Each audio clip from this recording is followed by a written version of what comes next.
Comes from Coyle to the line. Provorov, far wing. Severson back to Coyle. Turns and shoots. Deflected on. That's a great pad save. He had Olivier right in front of him, and Hofer got a piece of it. Greaves will make the save. Blue Jackets the other way. They bring it in. Big save. Hofer denied Lundestrom. That's a huge save by Joel Hofer. That's the one they needed right there late in the period, too. Look out. They give up a 3-on-1 now. In. Fantilli. Big save. Hofer gives his team a chance. Big game for Joel Hofer. I know he lost, but man, you just feel for the guy who's gone through it this year. You just never would have expected this type of start for the Blues, and specifically Joel Hofer. But tonight felt like he took a turn for the positive. Welcome everyone into our extended post-game coverage, the fourth period. It's here on your home for the Blues 101 ESPN. Along with our producer Jordan Deacon, I'm Alex Ferrario. Blues fall to the Columbus Blue Jackets tonight 3-2. How about this? Still have not won a game in Columbus since March of 2023. And if you missed it, I tweeted it out earlier tonight. I didn't want to say it on the broadcast or pregame because I didn't want to jinx it. Maybe it would have jinxed it in the opposite direction. The Blues have not had a goaltender win in Columbus since Thomas Greiss. Now, I know that doesn't seem like it's as crazy because it's literally just been Binnington and Joel Hofer for the last few seasons, but to me, it's insane that they have gone since 2023 and not won a game in Columbus. This isn't a Blue Jackets team that's picking first overall. This is a damn good Blue Jackets team. Now, tonight they showcase it in terms of their offense. Blues didn't capitalize on a couple of their chances. The goaltending was really strong in Jet Greaves. But, man, like, this isn't the typical Blue Jackets that when you'd play a game, you're like, yep, that's easy, 2 points. And when you lost it, you're like, what the hell just happened? This is a really good Blue Jackets team that, in my opinion, is going to be in the playoff conversation come April. But none of that matters for the Blues because they do lose. Yes, it's a seventh game losing streak. I feel like I have to say all of this up front because I'm assuming people are going to get upset with me now. It's time for tonight's three takeaways, presented by Ted Drew's Frozen Custard, a St. Louis tradition for over 95 years. Unmatched quality, unforgettable taste. By the way, we are live up on our YouTube channel at 101 ESPN STL, so you can hop on over there. We've got our YouTube chat that you could jump into. You got our text line, 314-399-9646, and of course, you could tweet me at Ferrario 101 ESPN. There are some negatives to take away from this one, and I will get to it, but I want to start off positive because, frankly, I'm sick of talking negative on post-game shows. This was a really good game for Joel Hofer.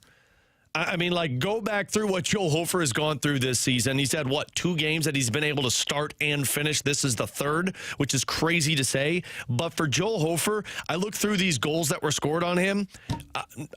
It's hard for me to put any on him. I mean, Charlie Coyle's goal, battle in front of the net, and it bounces off of Justin Falk and goes in. Zach Werenski's goal, it was a shot that went through the legs of Philip Broberg, screening, obviously, Joel Hofer. And, of course, the Blues weren't able to get the puck out on that one. And then the Monahan goal on the power play, that's a rebound chance. It's standing in front of the net and not clearing the front of the net. So to me, this was a good game by Joel Hofer. He saw 35 shots, saw 1 breakaway on the penalty or on the power play. So shorthanded, had to make the save to keep it a 1-1 hockey game. Came up with that one, came up with numerous big saves in that second period, but unfortunately is on the raw end of this 3-2 loss. You needed to get some type of game like this to instill some more confidence in your goaltender. Like, you can't keep moving forward with Joel Hofer struggling because you're overworking Jordan Binnington. You got to get your goaltending fixed. You've got to get your goaltending back to the point where they're making timely saves to keep your team's confidence at a high. You know what they had last year? They had a goaltending tandem to fall back on when players in front lost their confidence. And then once they gained confidence, the Blues went off and they went on that torrid pace the rest of the way, but the goaltending remained steadfast. This season, they haven't had the confidence. They haven't been making the saves, and they've been having to pull Joel Hofer and play Jordan Binnington, which when Jordan Binnington gets used a lot, his play dips. So now you can hopefully start to get in a really nice trend. The issue, you got a lot of games coming up in the month of November. I think you've got 2 back-to-backs in the next 2 weeks, but still, this to me was a positive for Joel Hofer. Now, the negatives. Second takeaway. It was too vanilla on offense. It was way too vanilla on offense. Now, you got to the game that you wanted like Joey was talking about, what they played in the final 10 minutes of that hockey game, that's the offense you want. That's the offense that played 60 minutes against the Vancouver Canucks the other night. But tonight, it wasn't there for the full 60 minutes. I thought they had it at the end of the first period, really never got it in the second period, and then the third period, they got it after Bukestad scored the goal. So they had 18 shots on goal in that third period. Seems like a really good number. 15 of those 18 shots in the third period came after Nick Bukestad scored. That means for the first 10 minutes and 2 seconds of that hockey game, the 9 minutes and 48 seconds of that hockey game, they had 3 shots on goal. You just can't do that in a game where you're trailing 1-0. Before Monahan scored, let me double check this one because Monahan scored at the 5-minute mark of that third period. So before Monahan scored, the Blues had 1 shot on goal. You're down by a goal and you have 1 shot on goal. After that shot on goal, Monahan would score on their second shot of the period. And then after Monahan's shot, the Blues would get 0 shots on goal. So for the rest of the period, from the moment Monahan scored, the Blues had 1 shot. From Monahan's goal to Bukestad's goal, 0 shots. And then from Bukestad's goal for the rest of the period, they had 16 shots on goal. That's just not enough. You were not getting enough from your offense. Now, look, defensively, you could sit there and say, well, it was Columbus. They've been playing some really stingy hockey. They haven't. That's the thing. Their expected goals against this season is 31st in the National Hockey League. To put that into context, the Blues goals against in the National Hockey League is 31st coming into this. The shot attempts, 29th. Showcased that tonight with the Blues having 39 shots on goal. But slot shots, they gave up they're 31st in the National Hockey League. Slot passes, 27th in the National Hockey League. Rush chances, 29th in the National Hockey League. The Blues actually are the 4th best cycle chance team in the National Hockey League. Columbus gives up 24th in the National Hockey League. They're 32nd in forecheck chances in the National Hockey League. Blues are 6th best. Blues are 5th best in high danger chances. Columbus is 30th in high danger chances allowed. They didn't do enough offensively to pull their team into this game. And it just was, I don't want to say it was too much to the exterior because I felt like they got to the front of the net, but it just wasn't enough zone time until the final 10 minutes of that period. Put this into context. 16 shots on goal with 10 minutes and 2 seconds to play in the third period. So they had 16 shots, 10 minutes and 2 seconds of a period. They had 21 shots for the other 49 minutes and 58 seconds. That's just not good enough. And, I'll talk about the 2 players specifically because these were the guys that Jim Montgomery talked to before the game. Prior to the final 10 minutes of that third period, Pavel Buchnevich had 1 shot attempt, had 1 hit, 3 giveaways. Jordan Kyrou tonight, 3 shots on goal, 6 shot attempts with a takeaway and a blocked shot. Thought Kyrou had a decent game. Pavel Buchnevich, though, it just wasn't there for the full 60 minutes. And specifically the power play, isolate the power play. I've been keeping track of this season because I've just kind of been curious of how it's impacted the Blues. So on power play with a chance to take the lead, power play with a chance to take the lead this season, the Blues are 3 for 8. Not bad. Power play to tie the hockey game, they're 2 for 7. So again, they're scoring, but in the critical moments, the Blues aren't getting the goal. And me personally, I wonder if Jim Montgomery is going to have to juggle up those power play chances or those power play units. Well, it'll obviously get juggled up once Robert Thomas returns, but, came into this 10th best in the National Hockey League, so they're getting the goals. But for the timely situations, they're just not getting the shots. Of the shots on the power play tonight, you had one from Kyrou, you had one from Oscar Sundqvist, one from Dylan Holloway, and two from Pavel Buchnevich. So decent amount of shots from that top unit tonight, but with 6 of them, 5 of the 6 came from that top unit. So third takeaway for me, defensively, I felt like they made, I don't want to say progress. To me, defensively tonight, they made strides towards what Jim Montgomery is looking for. Again, you gave up one high-danger scoring chance in this hockey game, and you went up against a team that, in terms of rebound chances, 4th best in the National Hockey League. Slot shots, 6th best in the National Hockey League. A team that's expected goals this year is 3rd best in the NHL. You gave them one high-danger scoring chance in the second and third period. 5 in the first, but in that second and third, you gave up one. You gave up one odd-man rush, and that was the breakaway that you had on your power play. So in terms of protecting the front of the net and limiting the turnovers, limiting the home runs that Jim Montgomery has talked about from their defense, I thought they did that tonight. Now, was it good enough? No, because you lost and you still gave up 3 goals.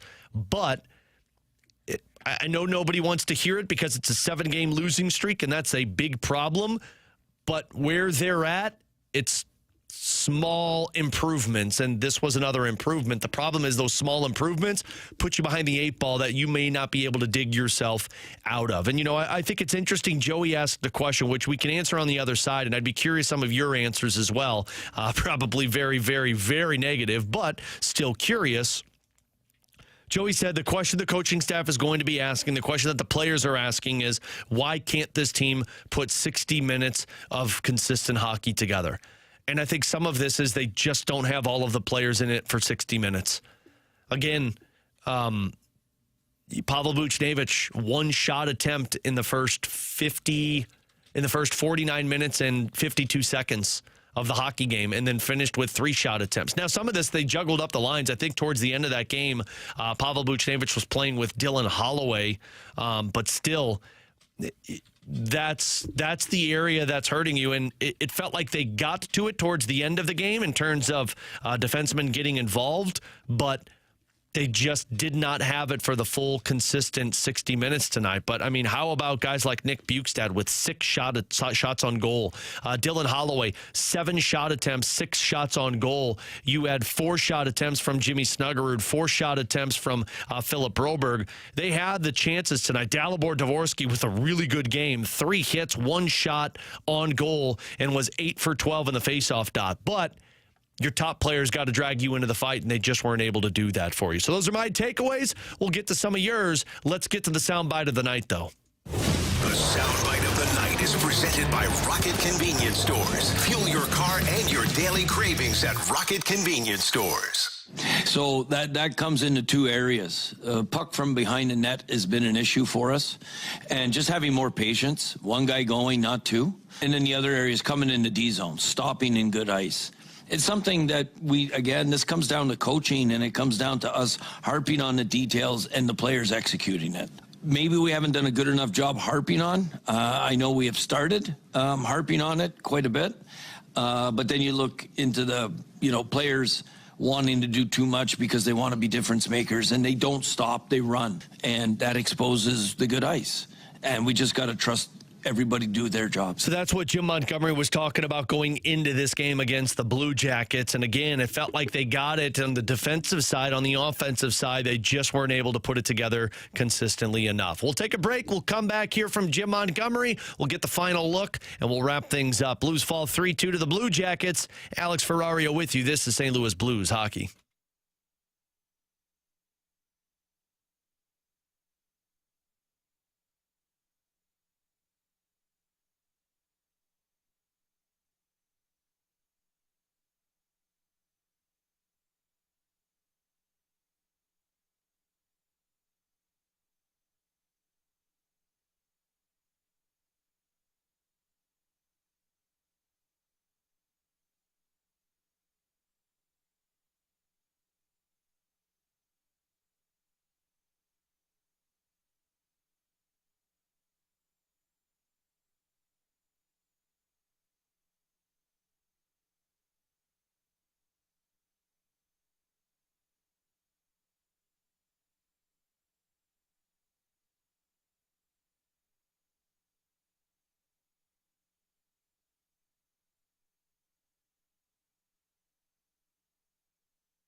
Welcome back to the First Community Credit Union Blues postgame show. Presented by Scott Lee Heating Company and Urban Chestnut Brewing Company on 101 ESPN.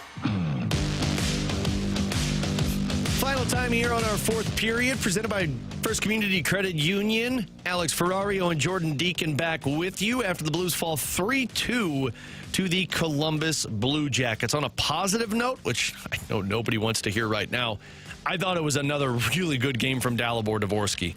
Montgomery must have as well, because they had Dvorsky out there with the goalie pulled the final minutes of that hockey game. One, yes, it's his shot. Like, you want that one-timer out there, but they had Dvorsky out there over Jimmy Snuggerud.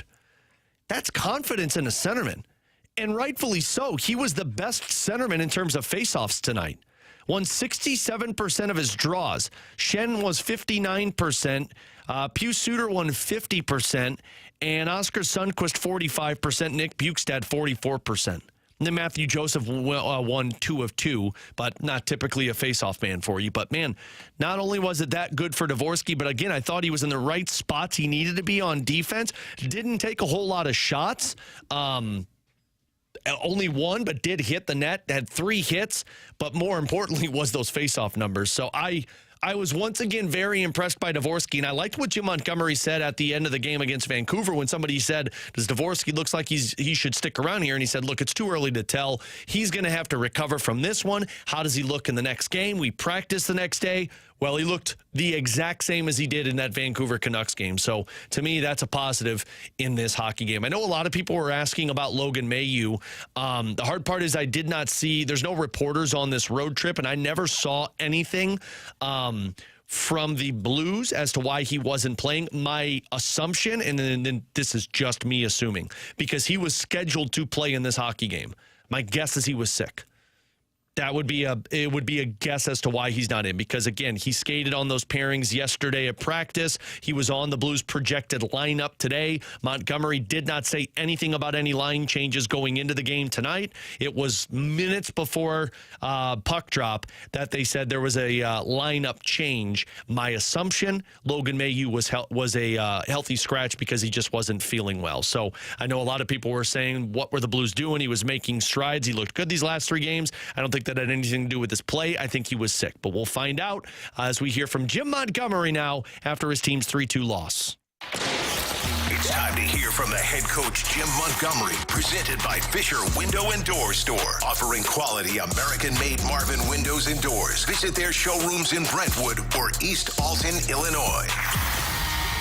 The message after the game was we're building it the right way right now. We keep playing. We're going to get on a roll because good things are coming from the way we're playing. Hofer had a really solid game tonight. More than 30 saves. What do you think about him? He was really good tonight. Sound, gave us a chance in the second period when, I thought that they tilted the ice on us. He made several really key saves. And, the goals, there's not a chance he has on those goals. And he made several key saves to keep it 2-1, 3-1.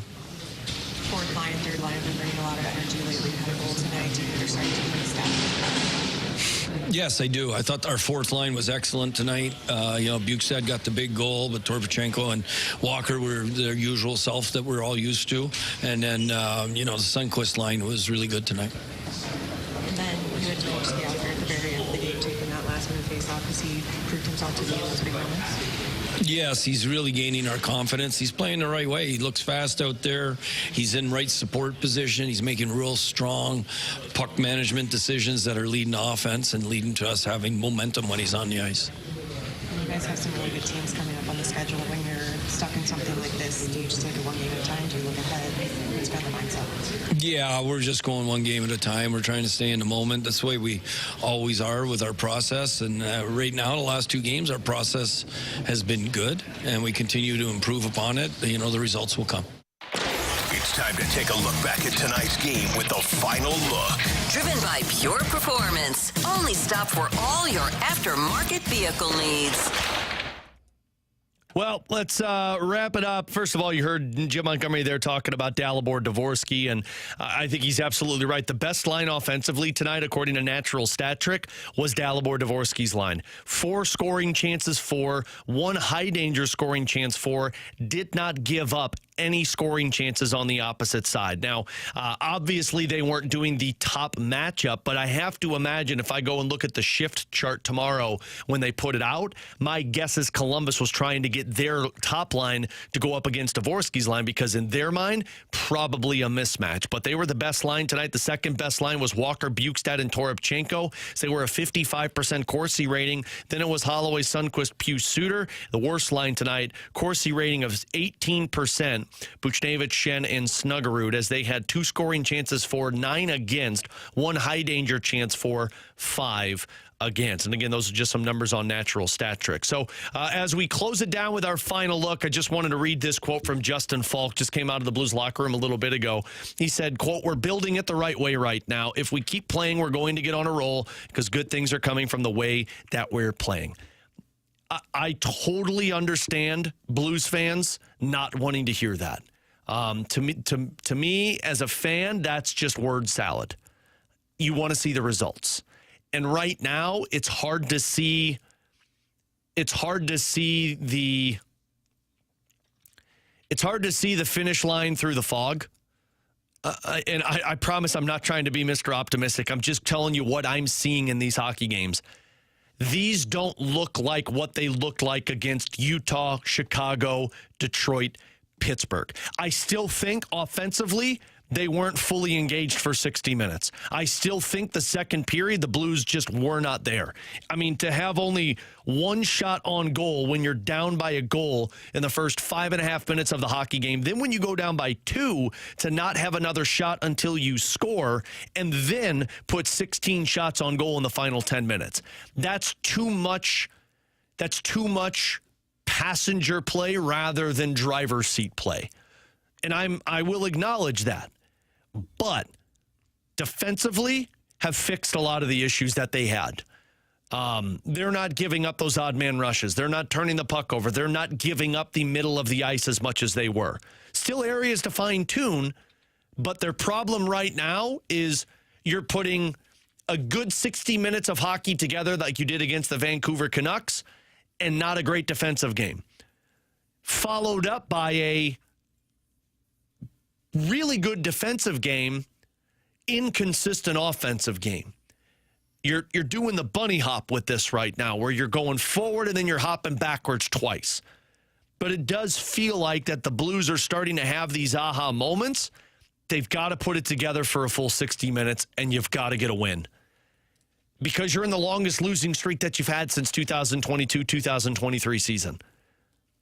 That was the year that they fired Berube. By the way, there's nobody getting fired on this coaching staff, so stop bringing it up. But that was when they fired Berube, brought in Bannister, got hot, had more losing streaks, traded away all of their players. It's November 1st. I'm not even going to entertain the thought of doing that stuff. Right now, they got to get a win. What do you do with the win? Do you resort back to your old ways? Or do you build off of that win and gain more confidence? Dylan Holloway looks more confident. Dvorsky, Snuggerud look really confident. I thought tonight was a really good game for Parayko and Fowler. Broberg. All of that, though, has to be put together for 60 full minutes. Their schedule is not forgiving, though. You've got Edmonton at home, who, Edmonton, yeah, they're going through it, but they still have 2 of the best players in the National Hockey League in McDavid and Draisaitl. Then you go on the road against Washington. Washington's been playing some good hockey late. A back-to-back against Buffalo. Then home against Seattle. 4 very tough games coming up where you're playing 4 games in 7 days. 5 games in 7 days right now. I guess 4 games in 6 days. This is not easy. But the Blues, as Montgomery said, are going to have to take this game by game and pull themselves out of this hole before it gets way too deep and caves in on them. That'll do it for us tonight. Appreciate everybody tuning in, joining a part of the conversation, part of the program over on our YouTube channel and on our Twitter account. Once again, I'm Alex Ferrario. Huge shout out to our producer, Jordan Deacon. Did a phenomenal job tonight. I'm Alex Ferrario. Once again, we'll talk to you on Monday. Edmonton Oilers roll into town. 7:30 puck drop, 6:30 pregame skate right here on your home for the Blues 101 ESPN. Thanks for listening to the First Community Credit Union Blues postgame show. Presented by Scott Lee Heating Company.